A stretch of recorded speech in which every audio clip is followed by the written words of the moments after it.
علیہ وسلم کے وصال ظاہری کے ایام قریب آئے تو حضور نے سرخ پٹی باندھی، تیز بخار ہے نبی کریم کو، 2 صحابہ سہارا دے کے مسجد میں لائے، نبی پاک علیہ السلام کو بظاہر سہارا دے کے لایا گیا۔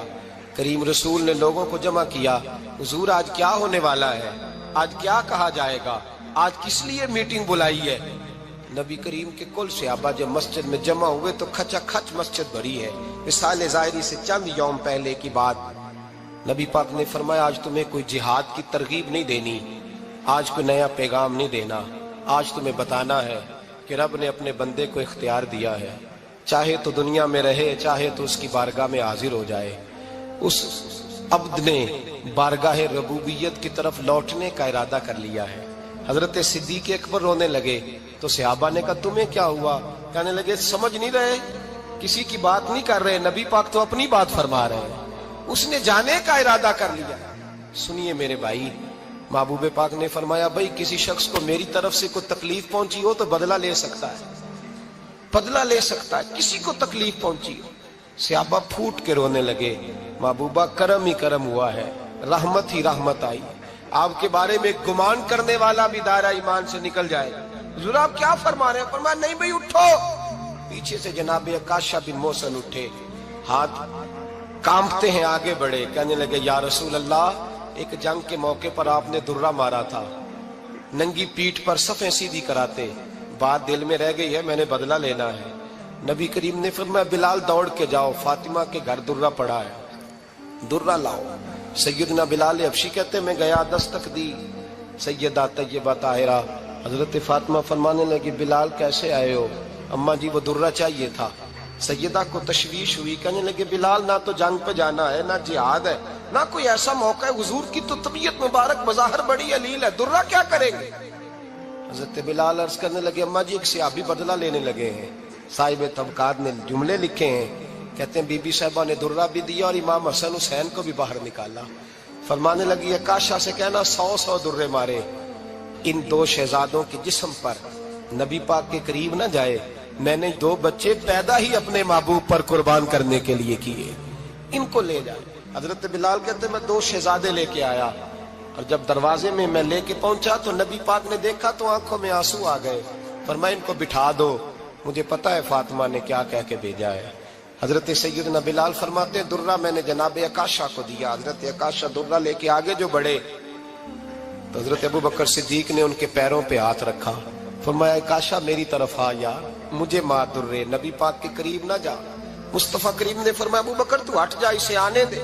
فرماتے ہیں میں چند قدم آگے گیا تو مولا علی شیر خدا نے میرے پیر پہ ہاتھ رکھا، کہنے لگے عکاشہ سوچ تو صحیح تو کیا کر رہا ہے؟ حضور نے فرمایا علی ہٹ جاؤ، میرا اور ان کا معاملہ ہے۔ جناب عکاشہ آگے بڑھ رہے، نبی کریم نے فرمایا میں اپنی امت کو درس دینا چاہتا ہوں، خبردار خبردار زندگی میں تمہارے ہاتھ سے زبان سے کسی کو تکلیف نہ پہنچنے پائے، خبردار یاد رکھنا وہ معاشرے بگڑ جاتے ہیں، وہ معاشرے تباہ کر دیے جاتے ہیں جہاں ظلم ہوتا ہے، جہاں زیادتی ہوتی ہے، جہاں لوگوں کو ستایا جاتا ہے۔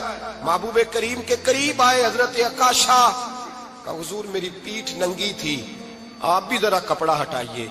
نبی کریم نے پیٹھ سے کپڑا ہٹایا، جناب عکاشہ نے درہ جو اٹھایا تو صحابہ کی چیخیں نکلی، حضرت عکاشہ نے درہ دور پھینکا، حضور کے بطن اطہر سے لپٹ گئے، چومنے لگے، کہنے لگے حضور وہ تو صفیں سیدھی کراتے لگ گیا تھا، آپ نے کہاں مارا تھا؟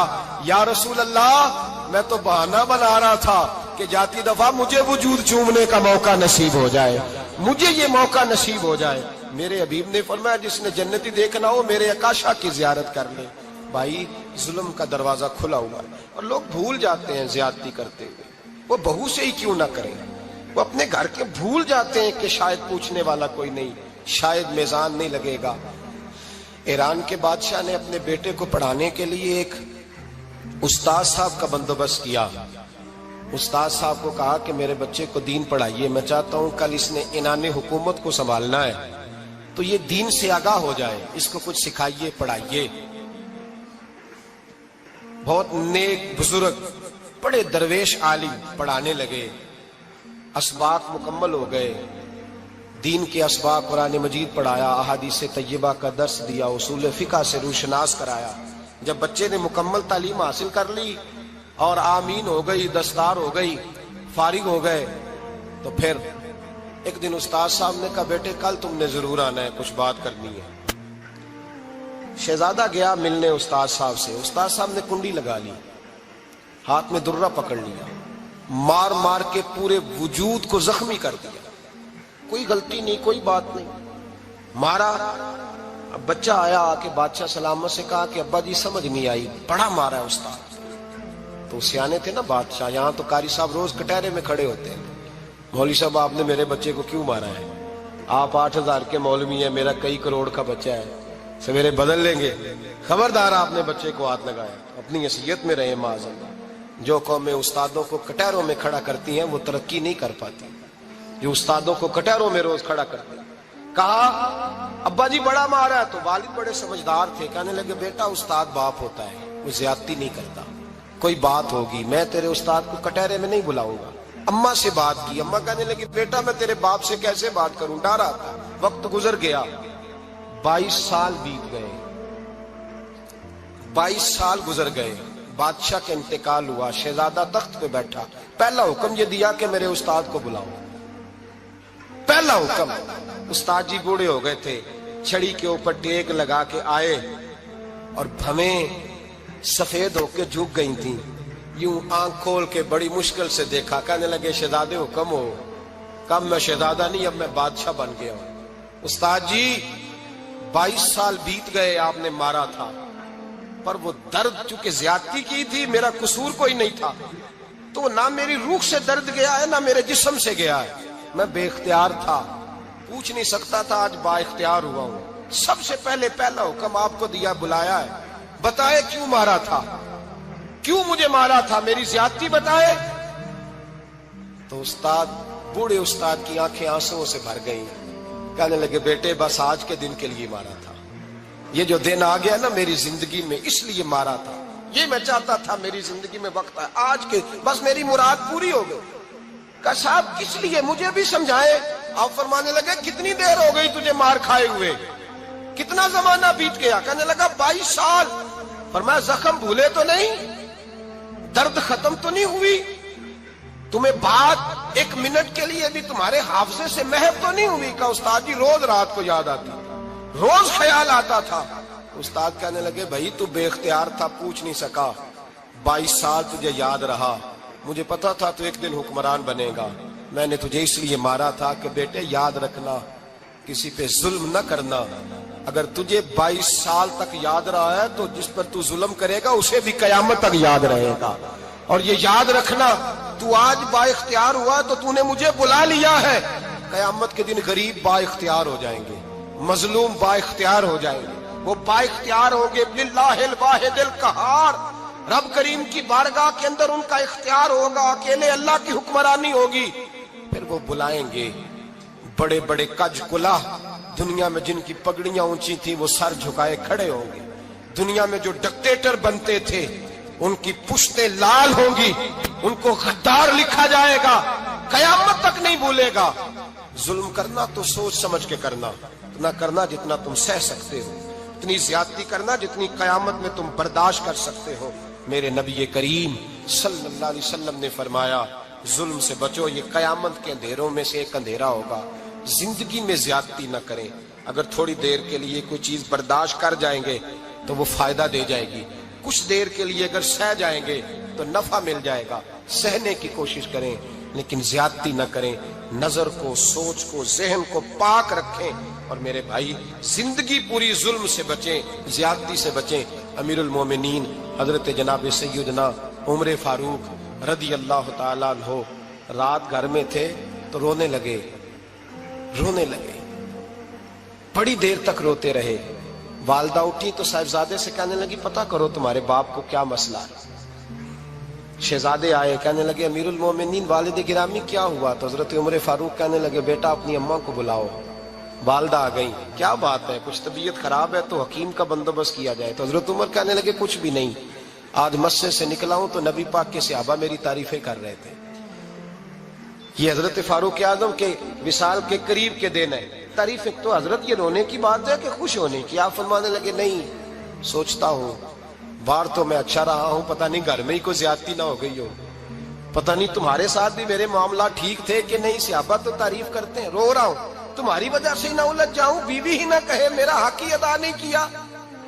یہ لفظ کہتے کہتے پہاڑ ہے یہ شخص، کیسر و کسرا کانپتے ہیں۔ حضرت عمر رو پڑے، بی بی سے کہنے لگے مجھے اللہ کی رضا کے لیے معاف نہیں کر دیتی؟ میرے اوپر بوجھ تھا امت کا، میں ساری رات مدینے کی گلیوں میں پھرتا تھا، دن سارا مسجد میں گزرتا تھا، میں تجھے وقت نہیں دے پایا، معاف نہیں کر دیتی؟ تو زوجہ کہنے لگی نہیں عمر، میں نے بھی زندگی میں اپنا کوئی سکھ چین نہیں دیکھا، کوئی چاؤ پورا نہیں کیا، میں کیسے معاف کر دوں؟ میں نہیں معاف کرتی۔ حضرت عمر زمین پہ بیٹھ گئے، رونے لگے، کہنے لگے چل معاف کر دے۔ کہنے لگی ایک وعدہ کرو، قیامت کے دن رب کریم کی بارگاہ میں میری سفارش کرو گے؟ اللہ کی بارگاہ میں عرض کرو گے کہ اللہ اچھی تھی، مجھے کپڑے دھو کے دیتی تھی، روٹی پکا کے دیتی تھی، میری عزت کی محافظ تھی؟ جناب عمر کہنے لگے تیرے ساتھ وعدہ ہے، رب اپنے فضل سے عمر کو جنت دے گا تو عمر تجھے جنت میں ساتھ لے کر کے جائے گا، تیرے ساتھ وعدہ ہے۔ میرے بھائی جن کے دلوں میں احساس تھا کہ ہم سے کوئی زیادتی نہ ہو جائے کسی جگہ، وہ تو یہاں تک معاملہ کرتے تھے، یہاں تک ان کا خیال رہتا تھا۔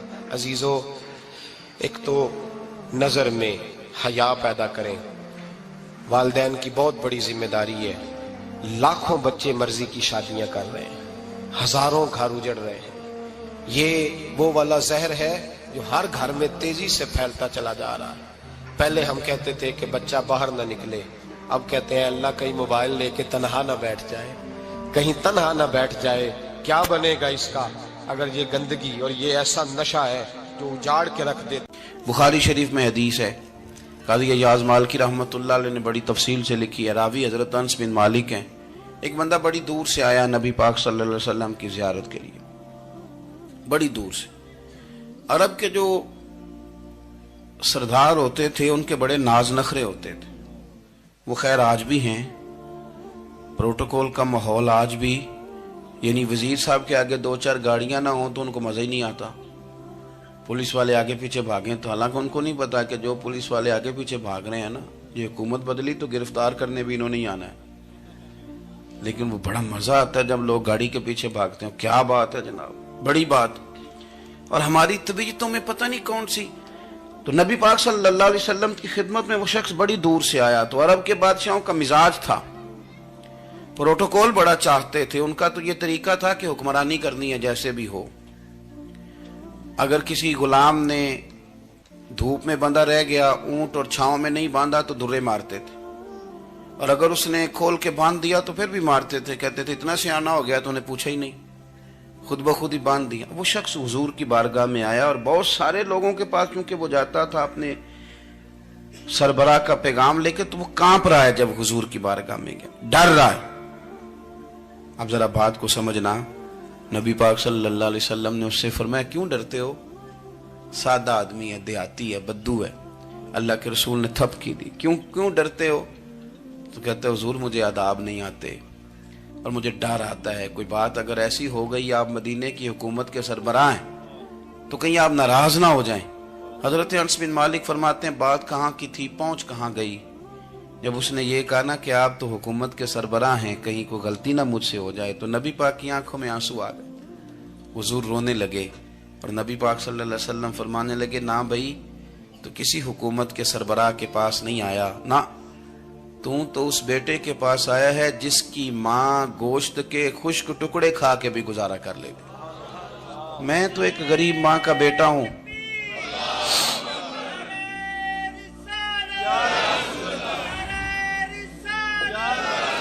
بھائی اگر آپ کا یہ ذوق بن جائے، دیکھو نا آج تو لوگ بھول جاتے ہیں نا، کپڑے بدل لیتے ہیں تو وہ سمجھتے ہیں کہ شاید سارا کچھ ہی بدل گیا، یعنی گاؤں سے آ کر پڑھنے والے بھول ہی گئے ہیں کہ کس کی ماں نے کتنا زیور بیچا تھا۔ لوگ بھول جاتے ہیں چیزوں کو، اپنے ماضی کو یاد رکھیں، آپ لوگوں کے ساتھ پیار کریں، آپ لوگوں کو موقع دیں، آپ تھوڑی سی اور کوشش کریں اس شخص تک جانے کی جو آپ کو مایوس نظر آ رہا ہے، پریشان نظر آ رہا ہے۔ یہ ہمیں میلاد والے محبوب صلی اللہ علیہ وسلم نے درس دیا۔ ایک اور پہلو، حضور سید عالم صلی اللہ علیہ وسلم نے، ہمارے ہاں نا ابھی بھی برادری کی تقسیم ہے، ابھی بھی اور کچھ میں نے ایسے کمزور لوگ بھی دیکھے. یہ اس طرح کی حرکتیں ہارے ہوئے لوگ کرتے ہیں. ہارے ہوئے لوگ جو اپنے آپ کو سمجھتے ہیں کہ میں کوئی بڑا آدمی ہوں. بڑا آدمی تو اپنے اخلاق سے ہوتا ہے, اپنے کردار سے ہوتا ہے, اپنی سخاوت سے ہوتا ہے, لوگوں سے پیار کرنے سے ہوتا ہے. باقی یہ کہ بیٹھ کے کہانی سنانا کہ میں بڑا کچھ کرتا ہوں, تو جو کچھ کرتا ہوتا ہے اسے سنانے کی کوئی ضرورت. ایک اور بہت سارے لوگ آپ تعزیت کرنے جائیں نا والد کے انتقال کے بعد, تو ان بیچاروں کو بتانا پڑتا ہے کہ ابا جی میرے بغیر دوائی نہیں کھاتے تھے. تو میں کہتا ہوں اگر تیرے بغیر نہیں کھاتے تھے پھر بتانے کی ضرورت نہیں, پھر تو سارے گاؤں کو پتا ہوگا کہ تیرے بغیر نہیں کھاتے تھے. اور اگر کوئی دال میں کالا ہے تو پھر تیری وضاحت کوئی بندہ قبول نہیں کرے گا. تو آپ کو بتانا کیوں پڑ رہا ہے, اور آپ بار بار اس بات کا ذکر کیوں کر رہے ہیں کہ ہم بہت بڑے قبیلے کے ہیں؟ صاحب اگر آپ بڑے قبیلے کے ہیں تو پتا ہوگا سارے علاقے کو آپ کتنا لوگوں کا خیال کرتے ہیں, آپ کس قدر محبت کرتے ہیں, آپ کا انداز کریمانہ کس طرح کا. پھر آپ کو بتانے کی کوئی ضرورت نہیں ہوتی, پھر خود بخود خبر ہوتی. حضرت سیدنا ابو ذر غفاری رضی اللہ تعالیٰ عنہ, قبیلہ بنو غفار ایک بڑی شاخ تھی قبیلوں میں سے. جو لوگ اس زمانے میں مالدار قبیلوں سے تعلق رکھتے تھے ان میں سے ایک بڑا نام تھا. ساری زندگی چودراہٹ کی, لیکن میلاد ایک انقلاب کا نام ہے.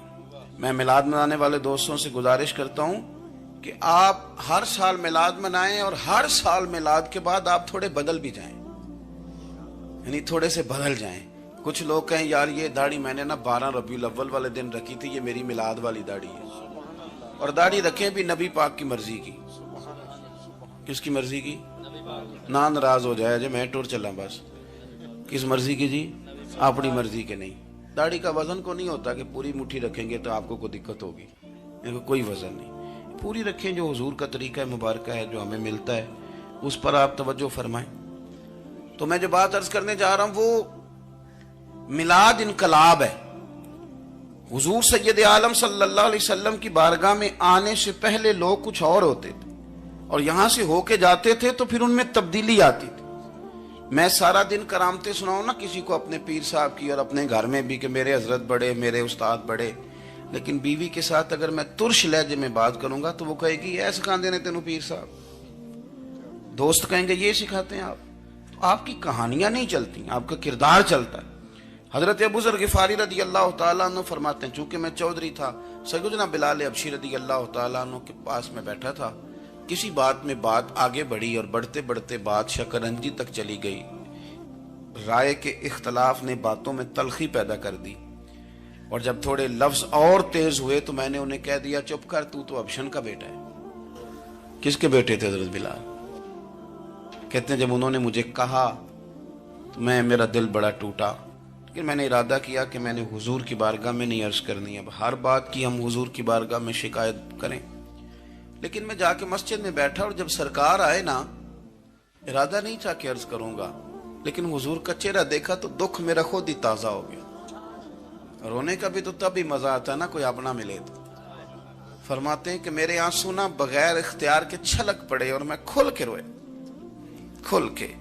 قربان جاؤں محبوب کے, بھی حضور نے پاس نہیں بلایا بلکہ نبی پاک اٹھ کے خود میرے پاس آئے اور مجھے کندھوں سے پکڑ کے سینے سے لگایا.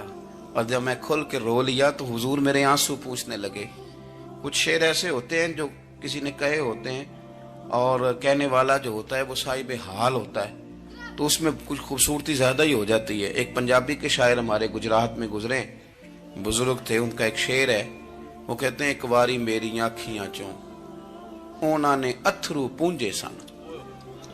ایک واری میری آنکھیاں چوں اونا نے اتھرو پونجے سن, ہن تے چسکا پہ گیا رونے دا. ایک واری میری آنکھیاں چوں اونا نے اتھرو پونجے سن, ہن تے چسکا پہ گیا رونے دا, تے ہر ویلے آہو زاری دا. تو میں روز رونے لگا ہوں, مزہ ہی بڑا آیا ہے جب سے محبوب نے چپ کرانا شروع کیا میرے عزیز. اور پھر حضرت بلال حبشی رضی اللہ تعالیٰ عنہ چونکہ حضور کے غلام تھے, اور انہیں پتا تھا کہ سرکار میری ناز برداری کرتے ہیں, حضور نے چپ کرایا. فرمایا کیوں روتے ہو؟ تو عرض کرنے لگے یا رسول اللہ صلی اللہ علیہ وسلم, اگر میں ابشن کا بیٹا ہوں تو میری تو غلطی کوئی نہیں نا, یہ تو تقسیم اللہ کی ہے نا. الذی خلقک فسواک فعدلک فی ای صورت ما شاء رکبک. جس طرح وہ چاہتا ہے، جس کو چاہتا ہے اس طرح کی اس کی صورت بنا دیتا ہے. تو مجھے ابشن کا بیٹا کہا جاتا ہے، میری غلطی کیا ہے؟ حضرت بلال نے بھی نہیں بتایا کس نے کہا. لیکن نبی پاک صلی اللہ علیہ وسلم نے کیا فرمایا؟ امام یوسف صالحی نے لکھا ہے، ذرا غور کرنا بات پر، تسلیاں لوگ اور رنگ میں بھی دیتے ہیں پر یہ تسلی بڑی انوکھی ہے. حضور فرمانے لگے، بلال اگر تو ابشن کا بیٹا تو پریشان کیوں ہوتا ہے؟ کالے رنگ والی ماں کا بیٹا ہے تو پریشان کیوں ہوتا ہے اگر تیری والدہ کا رنگ کالا ہے تو؟ عرض کی حضور آپ کیا فرمانا چاہتے ہیں؟ تو سرکار فرمانے لگے، میں دو ماؤں کا بیٹا ہوں، ایک جناب آمنہ جنہوں نے مجھے پیدا کیا اور ایک حضرت ام ایمن جنہوں نے میری پرورش کی، مجھے بڑا کیا. حضور فرمانے لگے، میری ماں آمنہ کا رنگ گورا تھا اور میری ماں ام ایمن کا رنگ کالا ہے. تو فرمایا اگر تجھے کسی نے کالے رنگ والی ماں کا بیٹا کہا تو اسے کہہ دینا مدینے والے محبوب کے بھی تو ایک والدہ کا رنگ کالا ہے، تو کہہ دینا. حضرت بلال کہتے ہیں کہ وہ اس طرح کی تسلی تھی، طفل تسلیاں نہیں جس طرح کی ہمیں دی جاتی، وہ اس طرح کی خوبصورت تسلی تھی کہ اس کے بعد میرا دل ایسا ٹھنڈا ہوا، پھر کسی کا تانا نہیں رہا، پھر کسی کی